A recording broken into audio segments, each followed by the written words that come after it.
Assalamualaikum warahmatullahi wabarakatuh. Para pemirsa Balad Sufi dimanapun Anda berada, mudah-mudahan Anda tidak bosan dengan saya. Bertemu lagi di channel Balad Sufi Bincang Santai. Segala sesuatu kita berbincangkan tentang masalah ziarah, tentang wirling, terus tentang kajian-kajian yang mudah-mudahan ini bisa bermanfaat untuk kita semua. Mudah-mudahan para pemirsa di mana berada dalam keadaan sehat walafiat, senantiasa dalam keberkahan, terus hujan rahmat dari Allah. Kali ini saya berkunjung ke rumah guru kita semua. Sudah hampir 2 tahun kita bertemu. Alhamdulillah pasca Ramadan, kondisi kemarin kan ada penyekatan checkpoint dan sebagainya. Alhamdulillah diberi keleluasaan, diberi kemudahan dan ditakdirkan bisa bertemu dengan guru saya, guru Anda semua. Saya Syulahuddin Al-Bandungi Al-Hafidh. Assalamualaikum, saya sehat. Assalamualaikum. Alhamdulillah. Lebih bercahaya pasca Ramadan. Alhamdulillah. Sering kelaparan.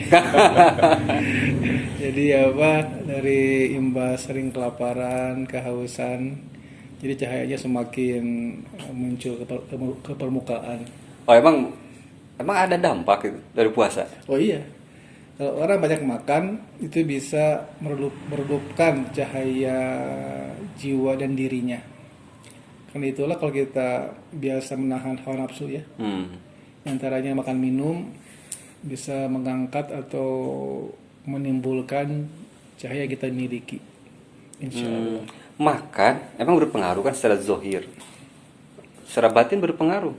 Oh iya. Karena itu kan kebiasaan orang-orang soleh zaman dahulu, salafus soleh, makan daging atau yang bernyawa hanya sekali seminggu. Imam Syafi'i makan daging atau yang bernyawa setiap hari Jumat ya kalau nggak salah. Oh ada jadwal? Iya. Oh alhamdulillah. Karena apa yang kita makan itu kan bisa berpengaruh pada jiwa kita. Orang yang sering makan daging sapi maka akan mendapatkan sifat-sifat sapi dan juga kambing dan ayam dan seterusnya. Itu yang paling susah istiqomahnya, konsisten. Saya kalau misalkan makan daging setahun sekali Idul Adha.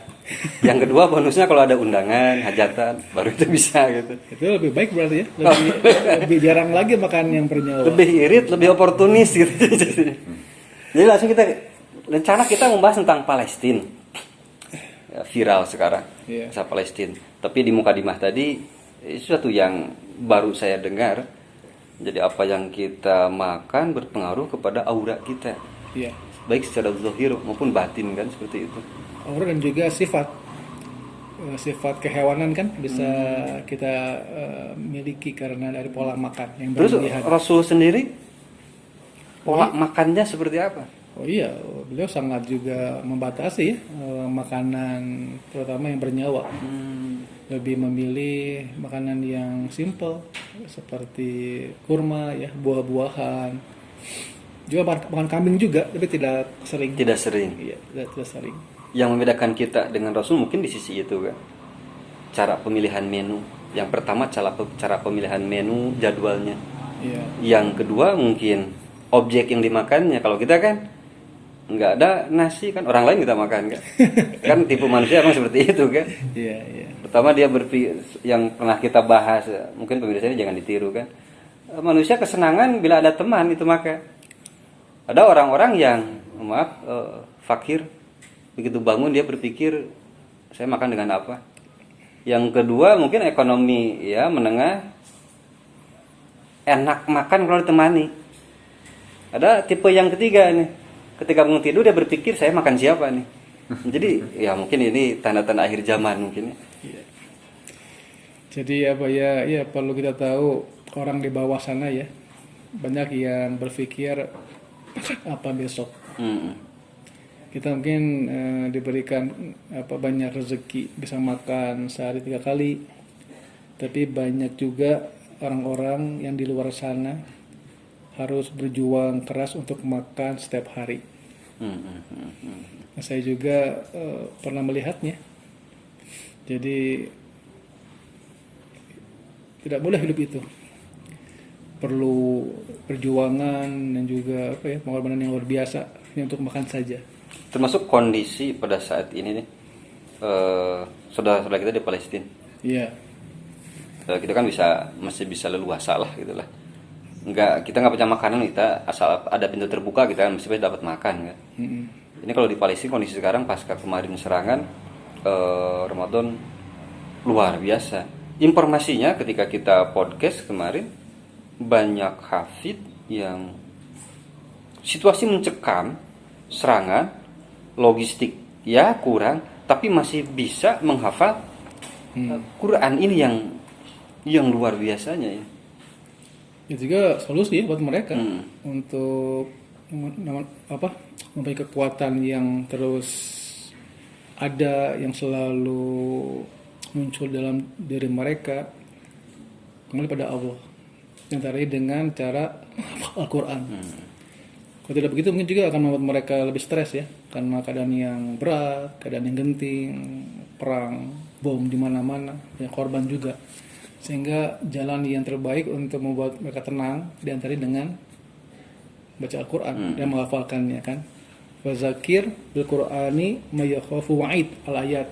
Fazakir, maka ingatlah oleh kalian, bacalah oleh kalian bil Qur'an, Al-Quran, man, siapa, yakhafu, yang mereka takut, wa'id, pada hari yang jauh, hari pembalasan, hari kiamat gitu kan. Jadi sudah ada lah gambarannya di depan mereka tentang kehancuran dunia kan, dengan porak-porandanya kota mereka, rumah mereka, sekolah mereka. Menurut mereka lebih dekat kepada Allah Ta'ala. Sisi baiknya jadi tetap juga akan terus mengutuk ya agresi militer dari Israel kan, yang tidak punya perasaan, tidak ada pandang bulu, gak punya pikiran, semua disikat kan. Yang salah nggak salah, kayak perempuan, anak kecil, bayi, semuanya disikat. Ini yang mau ditanyakan Syekh. Syekh mewakili ini dari seorang figur, seorang pendiri Heavenly Linting, dan kita semua tahu bahwa Syekh ini salah satu murid dari Maulana Syekh Syam Al-Qabbani yang identik dengan sufi tasawuf. Yang maksud ditanyakan pandangan seorang ini tokoh tasawuf sufi terhadap kejadian Palestina. Oh iya, kita sangat prihatin, sangat sedih, mengecam, bahkan mengutuk mereka. Bukan berarti kita orang yang selalu lembut, selalu sopan, selalu beradab. Jadi mana tempatnya kan? Lalu kalinya kita juga harus bersuara, harus juga bangkit, bahkan melawan. Kalau bisa kita juga berperang ya untuk melawan mereka gitu. Sufi kan nggak hanya aja orang yang berzikir. Pandangan umum kan seperti itu. Sufi duduk manis, tasbih, ya udah. Ya diantaranya kan nggak semua begitu. Ada kita waktu berzikir, waktu berkhalawat, waktu berziarah dan berjihad, ambil senjata. Banyak contoh para sufi di dunia yang juga berperang dan syahid. Jadi secara tegas, Heavenly Linting mengutuk serangan agresi Israel ini kan? Iya, mengutuk, sangat mengutuk. Kalau lihat ini secara kronologis ini dari beberapa abad, ini kan tidak ada penyelesaian. Serangan damai dengan senjata, serangan damai dengan senjata, hampir seperti itu, hampir secara pemikiran kita, ini endingnya di mana ini? Endingnya bagi kita, bagi saya pribadi kaum sufi, kita menanti Al-Mahdi Al-Muntazar. Di sana endingnya. Yang akan membebaskan Baitul Maqdis. Tanpa beliau ya akan begini saja ya kan, karena akan perang, nanti ada perdamaian, damai lagi, perang lagi, itu kan senjata ya, iya. Perang lagi gitu aja kan, jadi nggak ada habisnya. Siapapun negara yang membantu itu tidak akan selesai, kecuali seseorang yang telah Rasul sabdakan akan muncul dari zaman yang akan memenangkan Islam dan umatnya di dunia manapun. Jadi kalau kita misalkan kita sesama saudara Muslim masih tetap kan support bantuan ke saudara kita di Palestina. Tapi dalam sisi lain, mungkin ada satu keterangan yang menyatakan seperti itu kan. Solusi ini bisa tercapai ketika Mahdi Al-Muntazar. finishingnya. Iya, kita harus juga membantu ya, walaupun Ikhtiar, ada dalil yang akan menolong kita, tetap kita jangan diam juga gitu kan. Kita berikhtiar sebaik mungkin lah dengan apapun, dengan bantuan dana, bantuan moral, doa juga kita bantu. Tapi tetap harus diketahui hanya Al-Mahdi yang bisa membebaskan Palestina dan semua negara Islam yang terzolimi. Jadi kita di sesi ini spesial kita kedatangan seorang host disebut pakar Palestina, belum jadi pakar, tapi beliau sering mengkaji tentang Palestina. Jadi Mas Agus Rahmatullah mungkin ditanyakan tentang Palestina ini. Saya mau sedikit mengulas tentang Palestina ya. Saya mau menanyakan ini, apakah berarti tujuan tujuan Israel itu membantai Palestina itu, apakah dia punya tujuan apa gitu atau bagaimana? Itu jadi tidak satu warna yang dia tuju, banyak hal lah. Ya, mereka mengklaim tanah mereka kan, karena leluhur mereka. Dan juga dia juga butuh negara lah. Dia juga mengklaim di bawah Masjid Al-Aqsa itu ada kuil Sulaiman kan, salam kan. Jadi itu udah rumit semuanya bercampur di situ. Ada politiknya, ada juga agamanya, dan ada juga keyakinan mereka bahwa dia juga menunggu tuh Al-Masih mereka kan.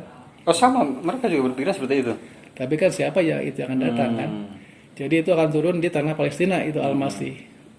Sampai mereka bisa membangun negara dan dihijaukan itu negara, banyak pohon-pohon tumbuh-tumbuhan, baru Al-Masih itu datang turun kepada mereka untuk menolong mereka lah gitu. Berarti pandangan seperti ini, saya keluar dari topik yang tadi. Setiap keyakinan pasti ada yang ditunggu kan. Baik sebagai seorang Muslim, Yahudi, Nasrani, ada Mesias masing-masing. Iya. Jadi semua keyakinan punya yang diharapkan, itu Al-Masih. Al-Masih versi kita, versi mereka berbeda kan. Semuanya Al-Masih. Al-Masih itu kan artinya apa? Juru selamat, penolong. Itu Al-Masih artinya. Berarti di setiap Alkitab itu ada yang dituju, ada maksudnya redaksinya. Ada yang ditujunya gitu maksudnya. Iya. Jadi itu mereka juga punya tujuan yang pasti ya, nggak asal main aja kan, masuk negara orang kan, langsung menjajah. Pasti berdasarkan keyakinan kan? Keyakinan dari situ. Baru ada motif-motif yang lain, motif politik, ekonomi dan sebagainya. Itu kan yang menyertainya. Tapi ada yang utama yang dituju gitu loh.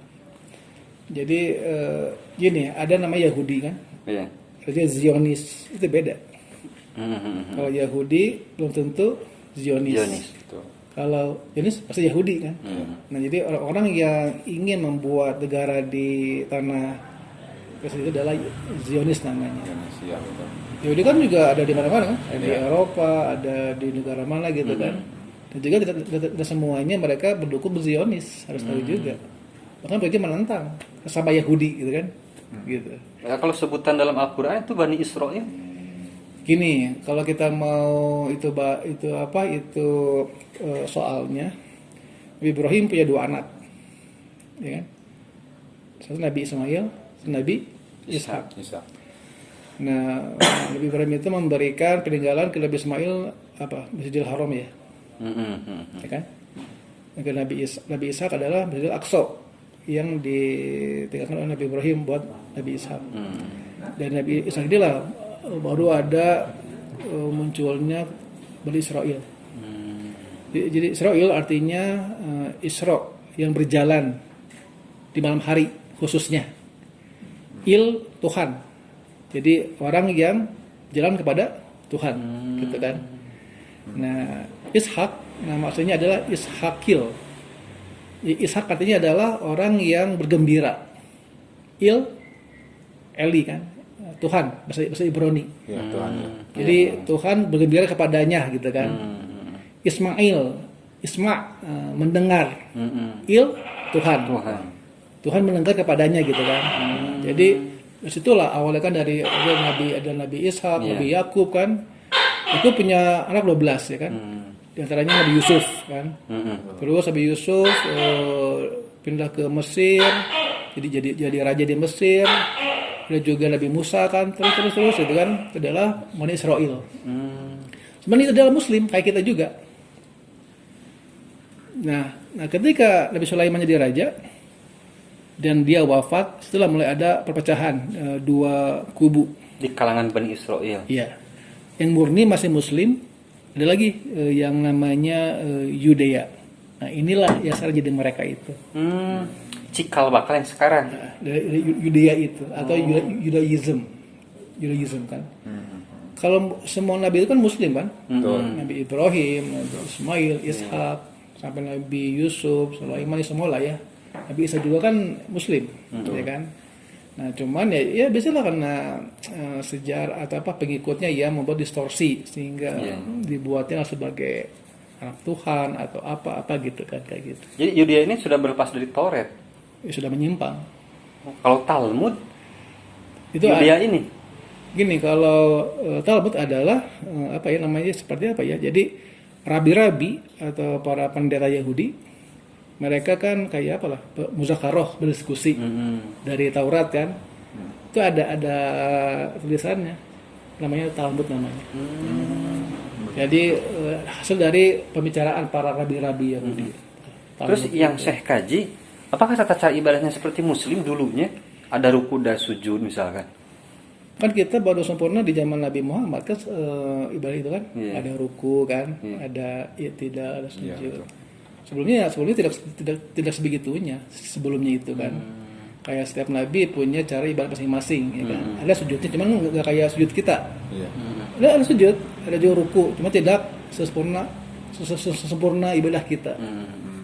Soalnya yang jadi alasan utamanya kan ada tembok ratapan. Betul. Apakah ibadahnya ini dari mengklaimnya kan dari nabi-nabinya seperti itu kan? Di antaranya. Begitu di antaranya. Di antaranya. Di antaranya ketika meratap kan kayak meratap. Di antaranya enggak. Tapi tidak semuanya dia cakup di situ. Apa emang ini karakter si Yudea ini dari karakter? Iya, seperti ini. Sudah karakter, sudah sifat secara turun-temurun memang begitu, membangkang, ya bandel, ya artinya lah memang jahat ya. Itu sifatnya. Setiap masa begitu, membuat keonaran setiap masa. Setiap zaman pasti kontroversi, setiap zaman Nabi Musa pasti ada kontroversinya kan? Iya. Jadi ada yang melenceng, ada yang lurus. Kalau Bani Israel itu adalah Muslim aslinya. Bani Israel gitu. Kalau yang itu yang keluar adalah Yudea itu yang jadi mereka sekarang Yudea itu. Jika bakal Zionis. Dan dia Yahudi. Nah Yahudi yang benar jadi Muslim kan? Ya kita lihat di medsos ada banyak di negara Eropa Yahudi yang menolak, mengutuk agresi ini. Iya. Jadi kita yang jadi bingung ini kayak kita melihat, bergesekan antara mereka juga. Ya kan itu hanya satu sisi aja. Pada saya kan mereka sama akidahnya sama akidahnya, sama juga harapannya yang sampai ditunggu. Tapi situ aja berbeda caranya, berbeda pola pikirnya. Tapi pada akhirnya sama. Harapannya sama juga, menunggu juga al-masihnya mereka. Yang kita tahu itu adalah Dajjal kan? Iya. Bagi kita kan. Jadi mereka menunggu al-masih itu Dajjal bagi kita. Dalam pikiran mereka al-masih, dalam versi kita Dajjal. Mungkin sebaliknya. Apa tuh? Yang kita sebut al-masih bagi mereka mungkin sebalik. Ya saya kita ya pembuktian kan, sama menunggu nanti tunggu waktunya gitu kan. Yang salah itu akan turun mempesona baru bercahaya juga. Emang ada kajiannya bahwa awalnya terakhirnya ending itu di Palestina jadi kunci ini. Iya. Memang masyhur ini keterangannya. Masyhur. Jadi Dajjal itu memang Kak Faro itu di jidatnya. Iya. Yang bisa lihat ada yang beriman bisa lihat yang beriman. Orang yang beriman gak salat itu. Orang yang awam itu lihatnya mempesona. Dajjal ya. Orang beriman, para aulia, saya lihat tuh kayak apa wajah asli Dajjal kan. Ada Kak Faro kan, kayak mengerikan wajahnya. Orang awam, dan dia tuh mempesona. bercahaya kan, berjanggut, baju kenabian. Kayak Nabi Isa. Kan dia ingin kayak Nabi Isa kan dia itu kan. Punya kelebihan menyembuhkan orang sakit. Orang mati dihidupkan. Bumi kering dihijaukan. Makanan dari langit turunkan. Apa orang nggak langsung jadi ikut ya? Takjub. Langsung takjub. Orang bisa berbakidah kan? Iya.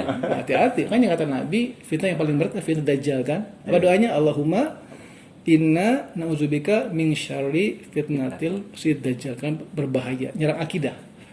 Bukannya menakutkan kayak setan, itu nyerang akidah. Penolong, pemurah, penyabar, baik, tapi nyerang akidah. Awalnya dibilang saya adalah penolongmu awalnya. Seorang udah pada ngikutin, udah taklid, saya Tuhanmu.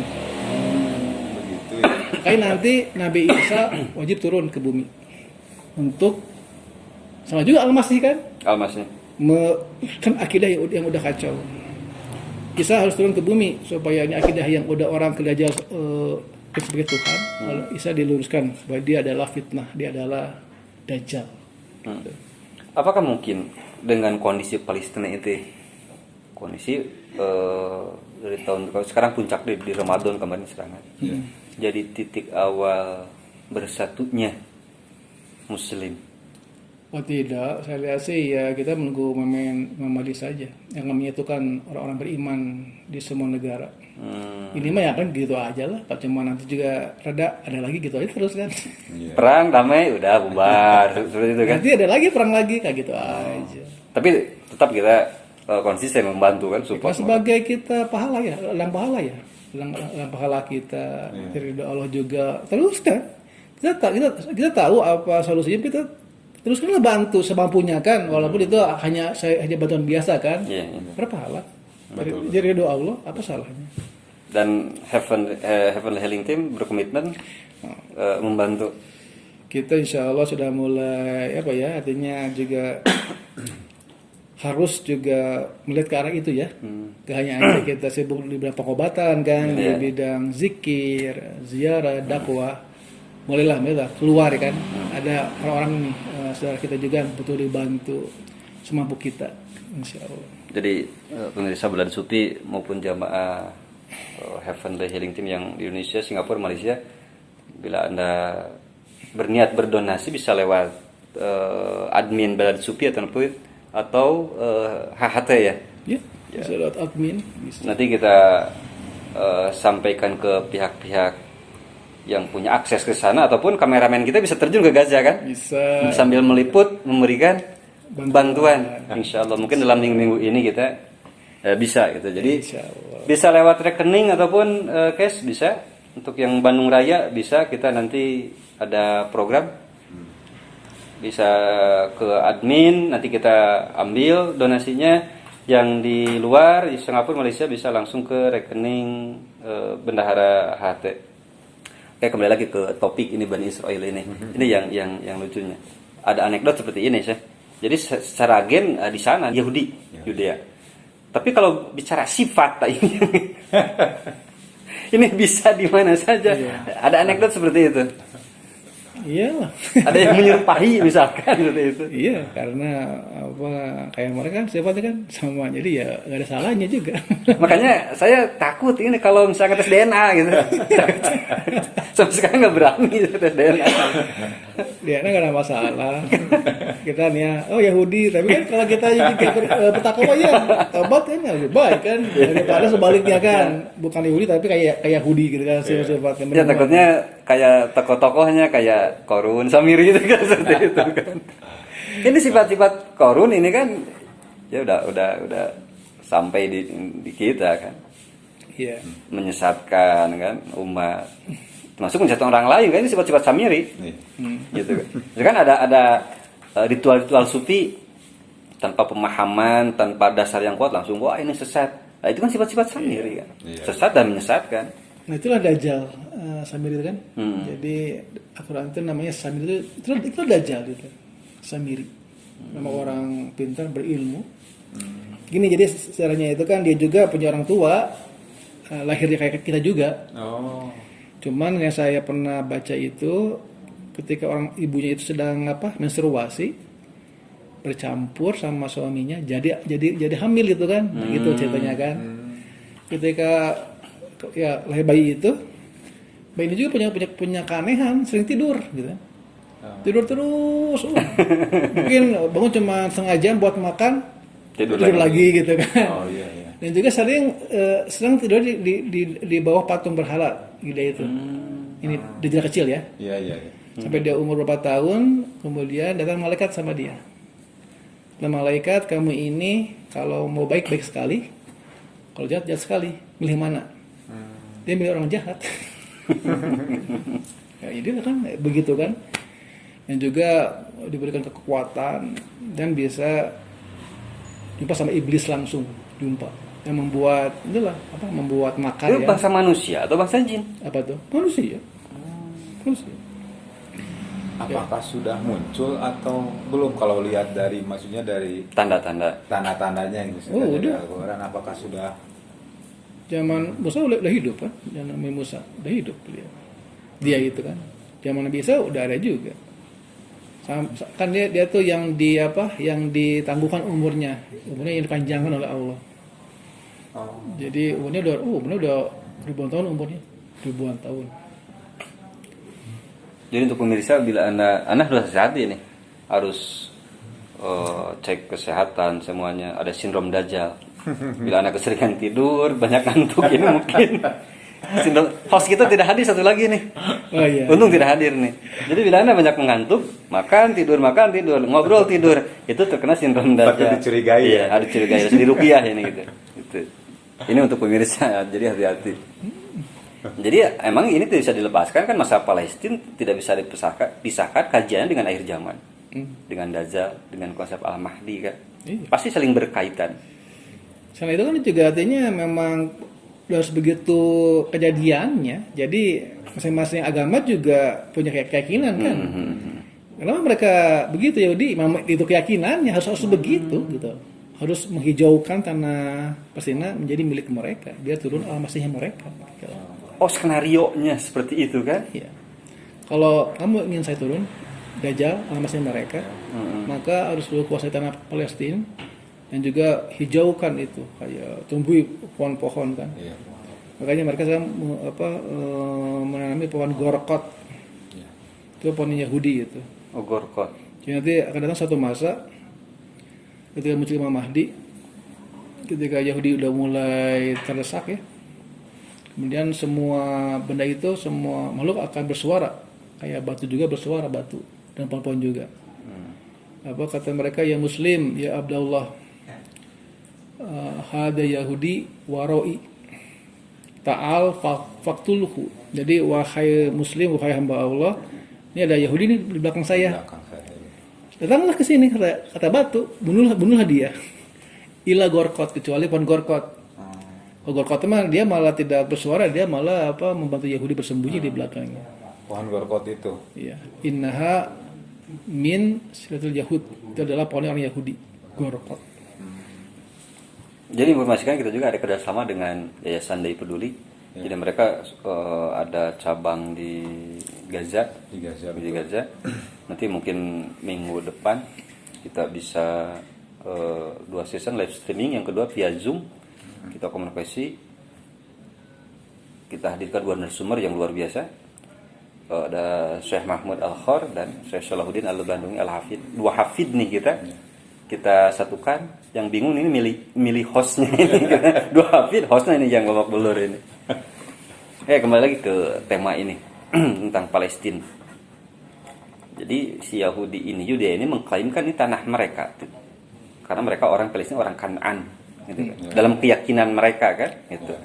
Yahudi modern membuat skenario Exodus akhirnya ke tanah ini. Jadi permasalahan ini kepedulian Muslimnya, gitu, kepeduliannya yang punya power tidak terlihat. Contoh seperti kejadian perang Arab Israel, 6 hari udah beres. Yeah. By setting, by design, by skenario dan ya lain. Yang jadi lucunya ini, jadi kita kayak melihat ya panggung sandiwara ini. Gitu.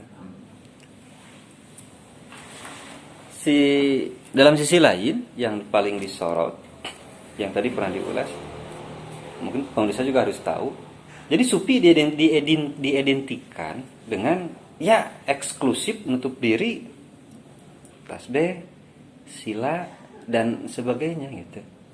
Jadi untuk tayangan kali ini kita ingin membuka bahwa tasawuf itu tidak seperti itu. Ada kejadian, ada musibah dan sebagainya, ya emang diwajibkan. Terlebih orang tasawuf ya, kepeduliannya harus peka. Ini kita karena kita masih aman di negara kita ya paling hanya bersila, zikir dan ibadah rutinitas. Nanti ketika datang masanya, lihatlah siapa yang paling depan akan membela Imam Mahdi. Ya? Ketika musim Imam Mahdi, lihatlah siapa itu sosok terdepan yang akan membela Imam Mahdi. Orang-orang sufi tasawuf. Nah, kita nggak akan ambil sikap kayak apalah ikutan kan suatu doktrin, suatu grup kan, sama Islam gitu kan, bunuh orang sana sini, bom sana sini gitu kan, tanpa dalil yang benar gitu kan, kayak gitu. Yang jadi bukan masalah penyebabnya, ini tidak diekspos. Jadi tidak ada media untuk komunitas tasawuf ini dari dulu kan. Jadi digambarkan gitu kan, ya eksklusif dia dan sebagainya. Gerakannya kan di bawah. Kita lihat konsep Wali Songo itu bisa masuk ke kalangan masyarakat dengan konsep yang luas dan bijaksana seperti itu kan. Yeah. Jadi diulangi lagi untuk kasus Palestina, khususnya semua jamaah Heavenly Healing Team, kita komitmen membantu. Insyaallah. Terus kaitannya dengan apakah sekarang sudah dimulai ada himbauan kunut nazilah, itu sejarah seperti apa? Iya, setiap kita mengalami masa-masa berat, ya baca itulah ya kan. Jadi ya buas dalam bentuk musibah apapun sih, dan dimanapun. Termasuk pandemi. Iya, bisa. Kayak musibah dari virus, dari bencana ya, dari musuh yang menyerang, bisa dibaca semuanya itu. Yang uniknya seperti ini itu kalau bicara tentang Yudea tadi. Jadi saya pernah baca ini kajian Gus Dur, Bapak bangsa ini. Jadi kalau kata almarhum Sanusi Bako, hanya Gus Dur yang bisa menipu Israel. Luar biasa pemikirannya. Kaitan dengan Dajjal, pas saya lihat kajian Gus Dur seperti ini, ada 3 jenis setan di dunia ini. Setan jenis pertama yang bisa kabur dengan ayat kursi. Setan yang kedua jenisnya tidak tahu jenisnya seberapa nih, hanya bisa dilempar dengan kursi. Dan yang ketiga, ada setan yang berebut kursi. Ini yang masalahnya. Konsep sistemnya seperti ini. Kalau setan yang pertama kita banyak kursi udah bebas. Yang kedua harus dibanding dengan kursi. Yang ketiga nih, setan-setan yang berebut kursi akhirnya umat jadi korban. Iya, ini kan disebut politik identitas gitu kan itu. Jadi melihat, saya berpikir seperti ini. Dajjal juga bermain dalam tatanan politik seperti itu. Soalnya kalau digambarkan seperti saya waktu kecil, Dajjal itu bertanduk, ya seram pokoknya lah gitu. Ya orang beriman begitu. Orang beriman kan bisa melihat apa yang aslinya kan, kayak para aulia soalnya dia bisa lihat langsung kayak apa bentuk Dajjal yang asli. Orang awam ini nih yang nggak bisa lihat kayak apa aslinya kan tetap tertipu kan. Makanya kaum wanita itu paling banyak tertipu oleh Dajjal. Karena ya lihatnya kan mempesona lihatnya.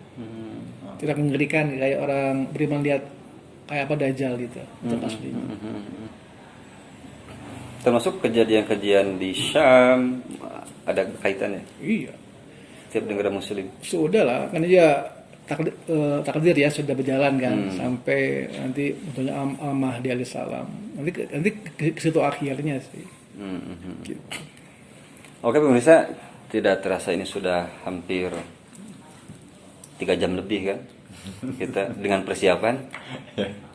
Ini sudah larut malam, jadi alhamdulillah kita diterima larut malam, kita bisa makan minum ya. Bab mamam kita emang luar biasa, kita semangat sekali gitu. Yang paling bergembira kita diterima di sini.